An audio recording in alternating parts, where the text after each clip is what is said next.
Hey everybody, welcome back to The Musical. My name is Cole, and today we're going to be talking about the 8th entry in the series that I'm calling The Best Albums of All Time. And again today, we're going back into the past, back to the early 90s, back to 1994, and we're going to be talking about this band called Low. This is their debut album, I Could Live in Hope. And Low's an interesting band. In the early 90s, there were two movements that were going on called slowcore and sadcore, which, from the name you can kind of guess, very slow, very moody, very introspective, kind of like a late night feel. And these guys were kind of the pioneers of that movement. And they really just got it all right on this debut album for me. It sounds really great. The production on it is amazing. And it's just a really, really effective album in terms of how well it captures a certain mood and atmosphere. So I'm excited to talk about it. So anyway, with all that said, let's check out track number 1.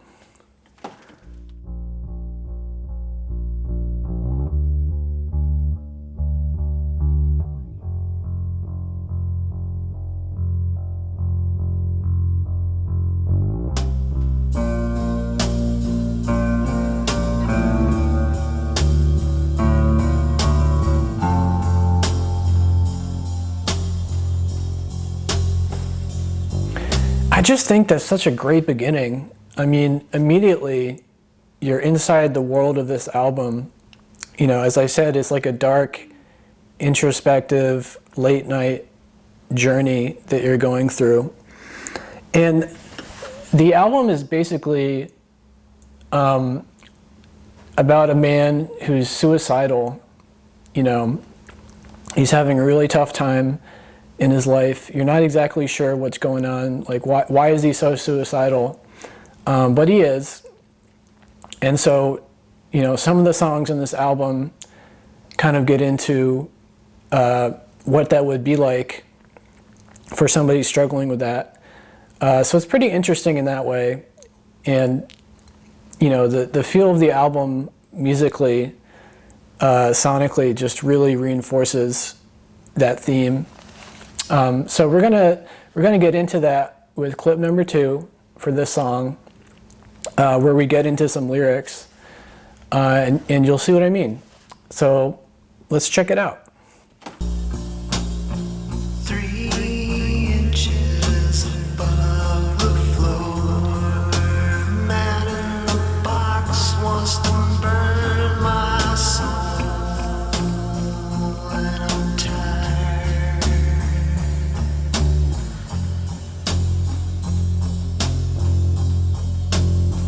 Is that the truth he says? The pain is easy.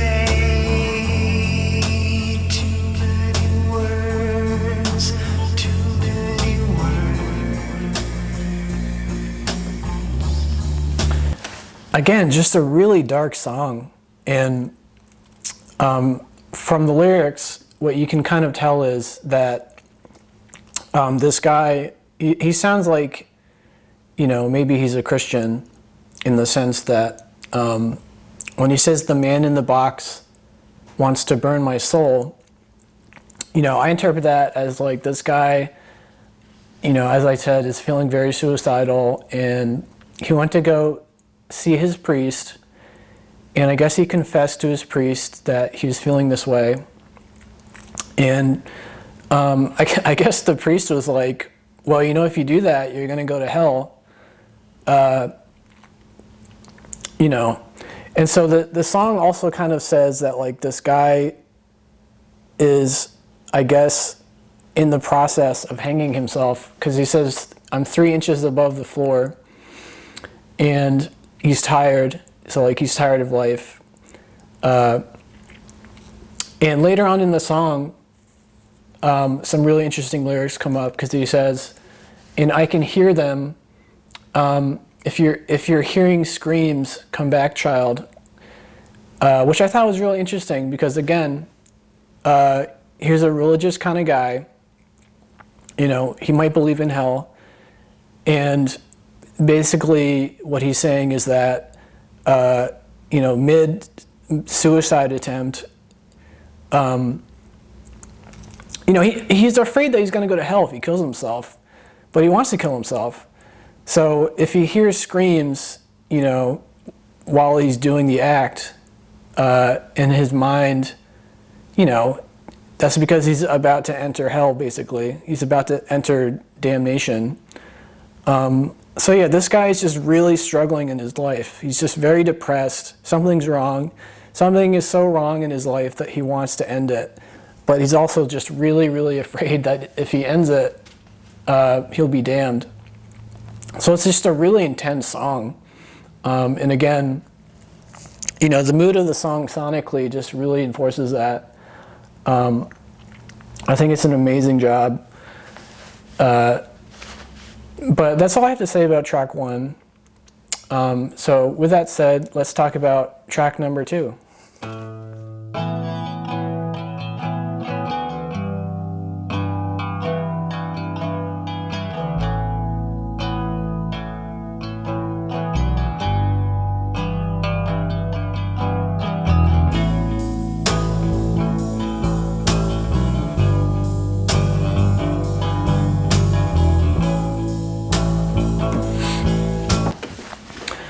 So this clip is pretty important, in my opinion, for a few reasons. One, just sonically, it's another really excellent beginning. Again, it gets you just into the mood of this album. And, because you got the guitar that slowly transitions into the drums and that amazing bass line.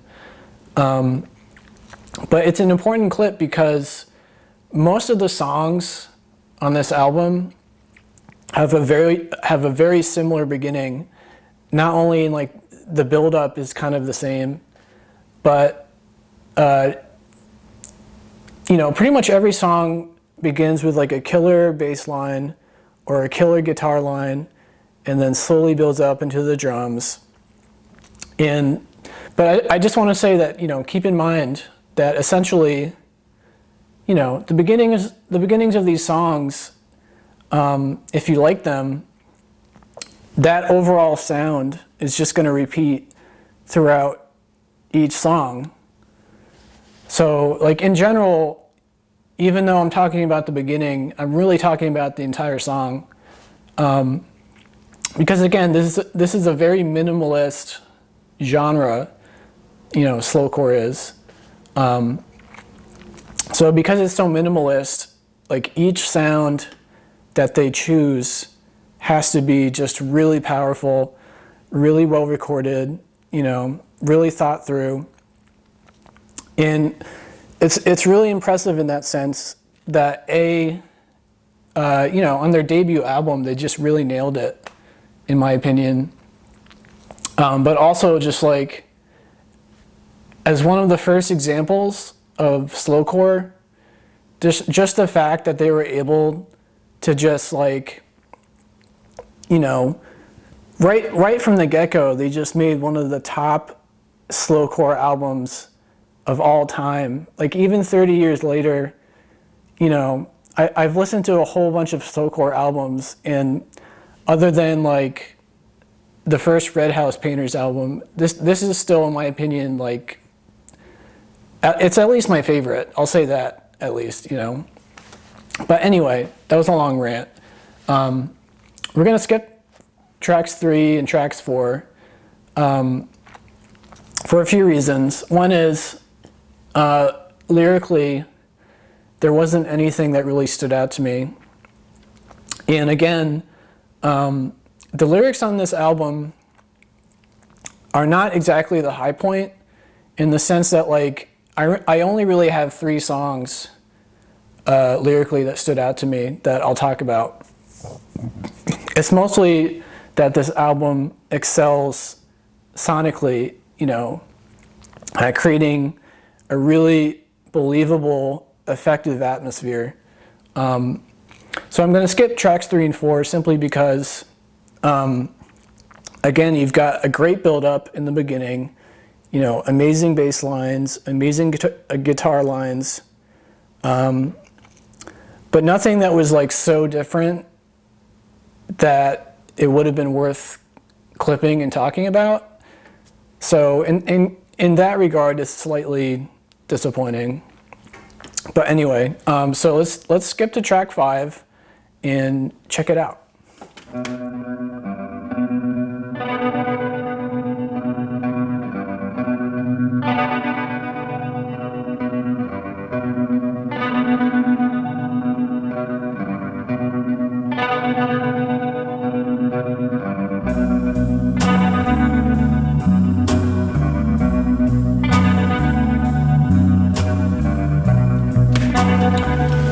Okay, so to be honest, the only reason I clipped this, well, there's 2 reasons. This is my favorite beginning out of any song on the album. I just love the guitar sound, and you know, it really reminds me of that famous cult TV show Twin Peaks, and the soundtrack for it. Which, by the way, if you've never seen Twin Peaks, it's a wild ride. It's really fun. I highly recommend it. And also, the soundtrack for it by Angelo Badalamenti is just really memorable. It's so different. You know, it's a David Lynch TV show, and if you're familiar with David Lynch, you know, he's just a really bizarre, kind of surrealist director and artist. So anyway, this song made me think of that, and I don't know. I just really like this part, so I clipped it. But anyway, so track 6 is the longest song on the album. It's like 10 minutes long. It's probably the best song in the album, just in terms of like the sounds of everything are perfect. You know, in terms of songcraft, it's just an amazing song, you know, sonically. And I forgot to mention that on this album, there's actually 2 singers. So there's a male singer that you heard on track 1, Words. And then on this song, it showcases the female singer. And I think she really stands out on this song in particular in the clip I'm about to play. I think, especially in this clip, her singing is just really memorable and really, really lovely. So that's why I clipped it. So let's check it out. Feel the spark, don't let it burn.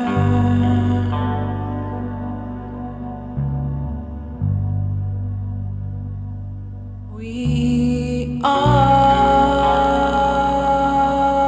want, we all yearn.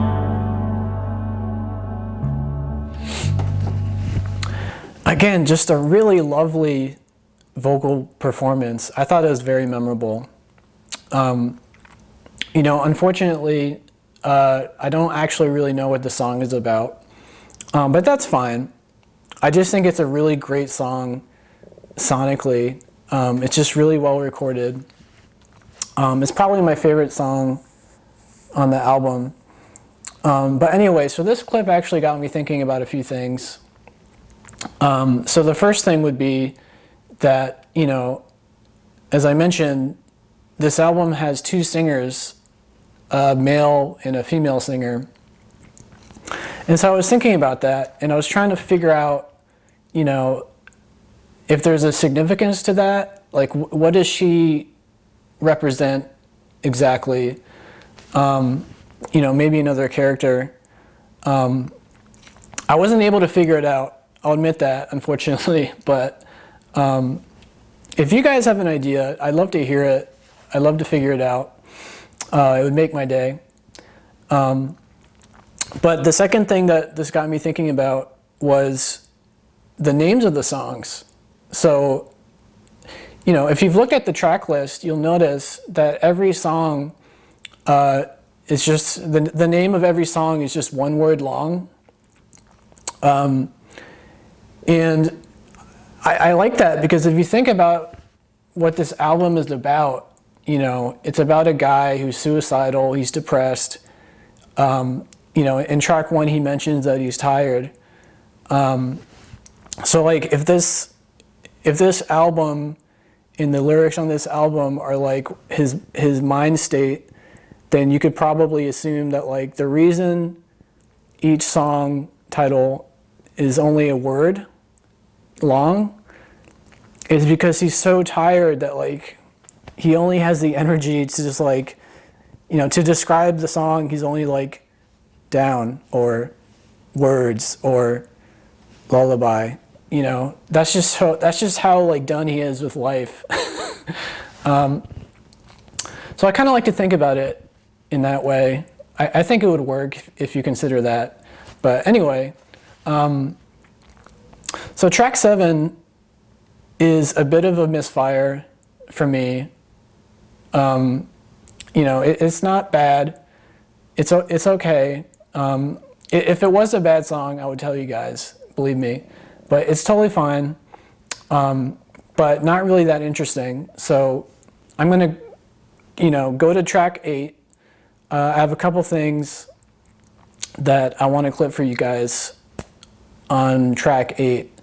So let's check it out.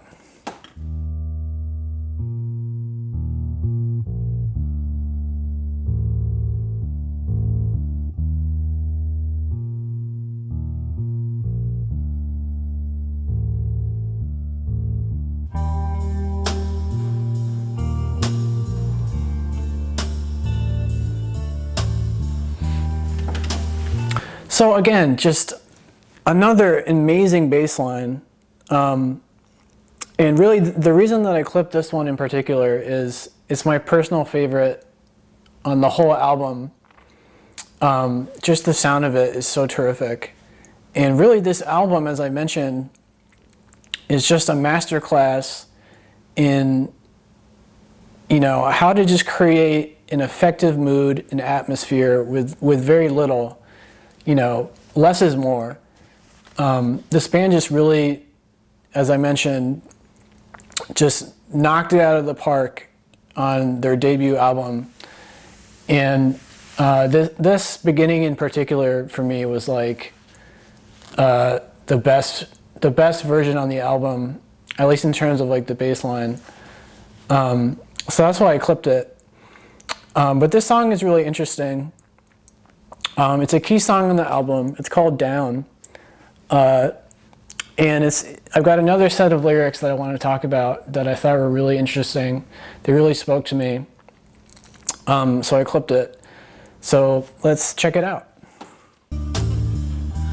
I guess the secret's out above me, looking down, down, down. It's not supposed to be that way.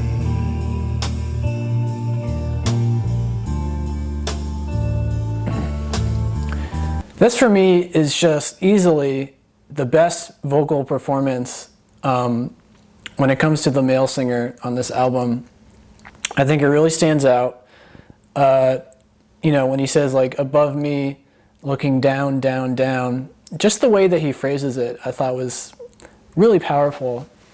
And these lyrics, I think they're really excellent, you know, because it sounds like this guy, as I mentioned, he's suicidal. And it sounds like, you know, he says the secret's out. So like maybe his friends and family know now that this guy either tried to kill himself or wants to. And when it comes to like the guy above looking down, down, down, I like to think of that as like, you know, I mentioned earlier that this guy sounds like a Christian. So the guy above, I'm literally just interpreting as God, essentially. So God, you know, is looking down on this guy because he wants to end his life. And, you know, for most religious people, you know, life is pretty sacred. And of course, you know, this guy, as I mentioned earlier, is afraid of damnation. So basically, like, you know, not only is this guy really depressed and really suicidal, but now everybody knows it. And as he mentions, like, this is not how I wanted things to be. Because at least in the past, like, this was all in his head.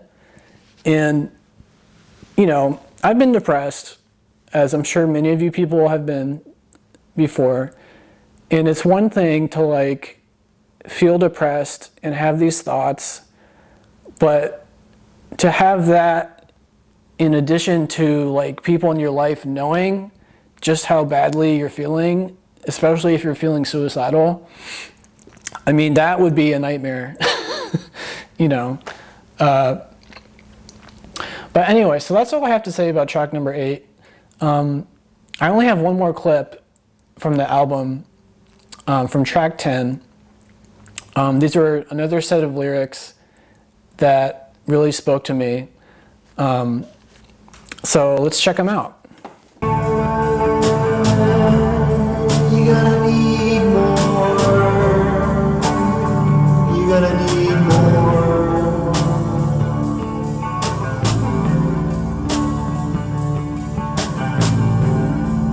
Don't ask me to kick the chairs out from under you. So track 10 is called Rope, and it's really important to know the name of this song, you know, because in the beginning of the clip, he says, "You're gonna need more." And, you know, for most of the song, he's just singing, "You're gonna need more." So obviously what he means is, you're gonna need more rope. And, you know, I interpret that as like,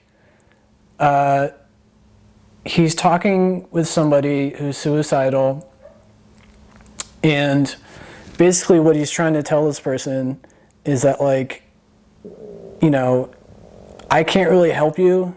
You probably should see a professional, you know, like a therapist or something. I guess he's trying to sympathize, but he's like, listen, you know, I understand you feel bad, but I can't really help you. You need professional help. And so in the second part of the clip, you know, he also mentions, you know, don't expect me to kick the chair out from under you. So what he's also saying is that, like, you know, I guess the guy he's talking to is trying to get, permission might be the wrong word, but, like, he's trying to get justification for killing himself. And the guy who says the line is basically like, listen, I am not going to, you know, try to convince you or agree with you that you should kill yourself. Like, don't expect me to kick the chair out from under you, you know, as in, like, don't expect me to reinforce your desire and willingness to end your life. So that's how I think about it. I could be wrong. You know, if you think that was a stupid interpretation, let me know. But yeah, that's the last track that really interested me, that I really wanted to talk about. So that's why I played it. Yeah, that's the last thing I have to say about Rope and the album in general. So very quickly, just before my final thoughts on the album, I just wanted to talk about the cover a little bit. Hopefully it's not hard to see, but basically you got a photo of a young boy, and it looks like he's doodling or coloring. And what it makes me think about is, I guess this is the guy who's suicidal as a young boy, and he's thinking about, you know, this is like the time in his life where he has no worries, he has no problems, he has no cares. It might be like the happiest time in his life even. So anyway, it made me think of that. I thought it was kind of interesting. But anyway, let's have some final thoughts on I Could Live in Hope. Again, just a really moody, really atmospheric, introspective, late night type of album. You know, personally for me, it's my favorite slowcore album. I just really like it. And I was excited to talk about it. I hope that you guys enjoy it. You know, again, if you don't enjoy it, that's fine. But I'd love to hear your thoughts on it in the comments. You know, maybe you have some interpretations that I didn't consider or something. But I do want to say very quickly that, you know, some albums that I talk about, sometimes I have more things to say about one album versus another album.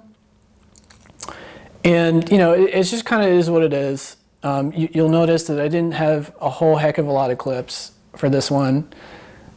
But even still, you know, I still think this is an amazing album. I think it's one of the best I've ever heard. I really like it, and I just hope that you guys like it, you know.